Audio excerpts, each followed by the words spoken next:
पार पडेल। जया आणि गोपाळचा जो वडापाव मिळायचा तिकडे मित्रांबरोबर बसून तिकडे आम्ही संध्याकाळी वडापाव खायचो प्रॅक्टिस नंतर. तिकडनं आता हा एवढा उत्कृष्ट जिमखाना झालाय हे बघून फार आनंद होतो. आणि बरेच जण इन्वॉल्ड होते, कमिटी होती, सगळे इन्वॉल्ड होते. आणि खास करून जेवढं मला आत्ता इकडे कळलेलं आहे त्याच्यात राज ठाकरेजींनी पण भरपूर मदत केली.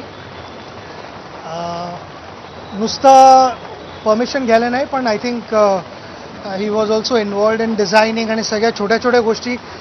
सर्वात आनंद काय होतोय की आपले महान क्रिकेटपटू जे नुसते शिवाजी पार्क जिमखान्यालाच नाही खेळले पण मुंबईलाही खेळले आणि भारताचंही नाव मोठं केलं, त्यांच्या आठवणी आत क्लबमध्ये.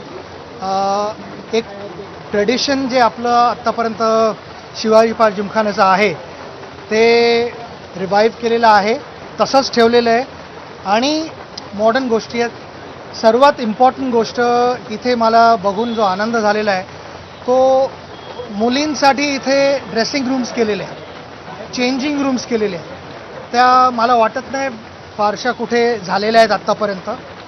माझी हीच एक रिक्वेस्ट असेल सगळ्या क्लब्सना आणि अथॉरिटीजना जे परमिशन देतात ते, की मुलींचं क्रिकेट आता पुढे जातं आहे चांगलं.